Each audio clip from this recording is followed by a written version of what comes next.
Keguguran diartikan sebagai berakhirnya kehamilan sebelum janin mampu hidup di luar rahim, yaitu sebelum kehamilan mencapai usia 20 minggu atau berat janin mencapai 500 gram. Keguguran dapat terjadi tanpa disengaja maupun dengan disengaja. Keguguran merupakan masalah kesehatan perempuan yang sangat sering terjadi dan dapat menyebabkan dampak fisik maupun psikologis yang serius, termasuk kematian. Diperkirakan 10 hingga 28% kehamilan berakhir sebelum persalinan terjadi. Sehingga 1 dari 4 perempuan yang pernah hamil pernah mengalami keguguran selama hidupnya. Keguguran dapat diikuti komplikasi fisik seperti pendarahan, infeksi, cedera organ reproduksi, hingga kematian. Penelitian menunjukkan bahwa 4,1% kematian ibu di Indonesia disebabkan oleh keguguran. Selain itu, 20% perempuan dengan keguguran yang tidak disengaja mengalami tekanan kejiwaan yang berujung pada depresi dan kecemasan. Untuk mencegah kesakitan dan kematian akibat keguguran, diperlukan serangkaian layanan yang disebut dengan asuhan pasca keguguran.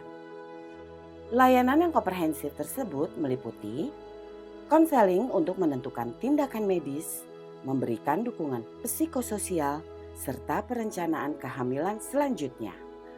Tata laksana medis untuk mengeluarkan sisa jaringan dari rahim dengan aspirasi vakum manual atau obat-obatan, layanan kontrasepsi atau keluarga berencana. Rujukan ke layanan kesehatan lain seperti pemeriksaan infeksi menular seksual atau penanganan kekerasan seksual dan pemberdayaan masyarakat untuk mencegah tata laksana keguguran dengan metode yang tidak aman.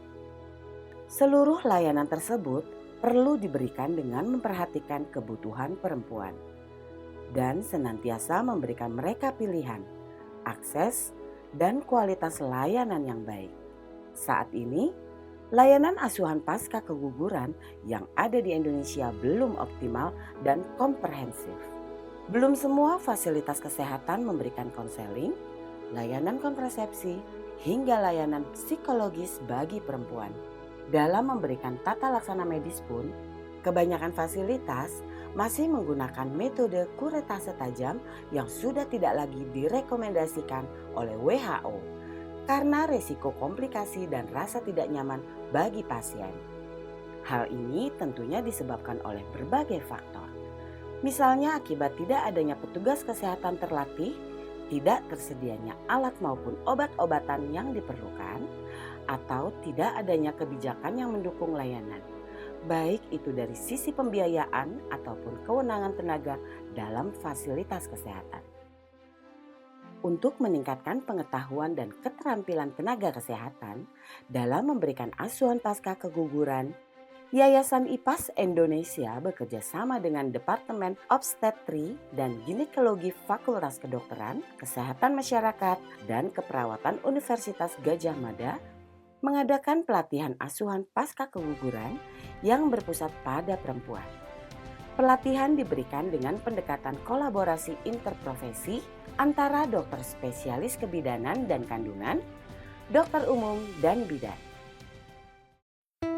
Materi yang diberikan meliputi konsep asuhan pasca keguguran yang komprehensif dan berpusat pada perempuan. Kebijakan terkait asuhan pasca keguguran di Indonesia. Asesmen kasus keguguran. Konseling dan layanan kontrasepsi.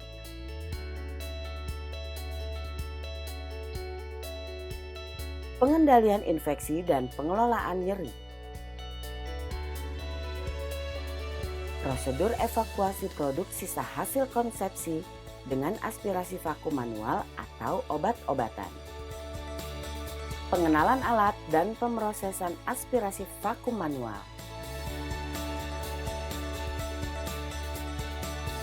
Tata laksana komplikasi.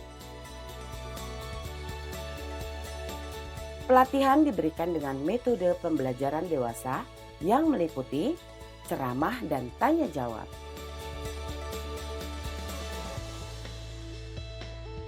permainan interaktif.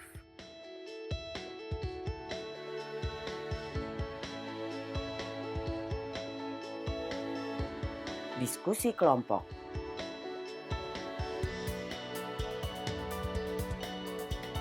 Praktek pada alat peraga.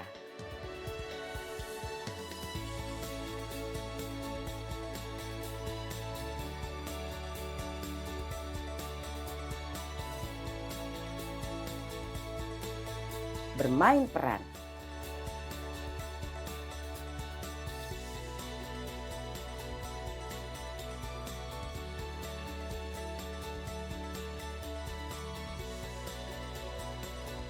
Praktik klinis dengan pasien.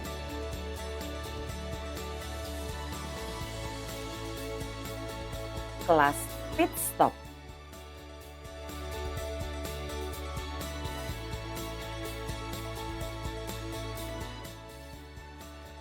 Peserta kemudian diuji pengetahuan dan keterampilannya dengan ujian tulis dan Objective Structured Clinical Examination atau OSCE.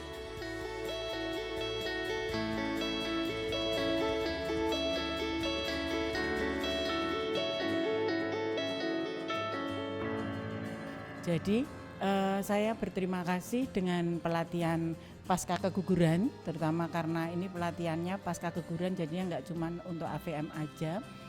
Karena saya lihat ini sangat komprehensif ya, karena yang dilatih tidak hanya dokter tetapi juga bidan.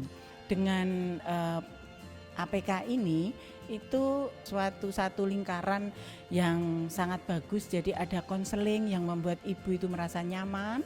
Terus dua, juga bidan itu tahu akan apa toh yang akan dilakukan dokter, karena kita akan menyiapkan alat-alat.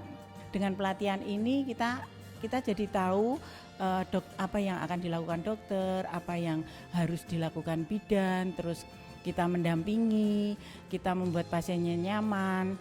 Kita sebagai peserta saya sangat nyaman, sangat senang, dan ilmunya mudah kita terima.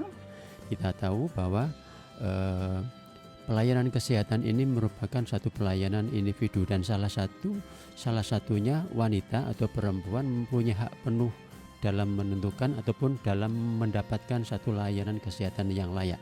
Dan alhamdulillah pada sesi ini kami berkesempatan untuk mengikuti satu praktek langsung pada pasien pasca keguguran, dan ini merupakan sesuatu yang sangat berkesan bagi kami, dan mudah-mudahan nanti apa yang bisa kami dapatkan pada kegiatan pelatihan pada sesi ini insya Allah akan bisa kita manfaatkan pada layanan kami, dan insya Allah akan memberikan warna layanan yang khusus bagi puskesmas kami.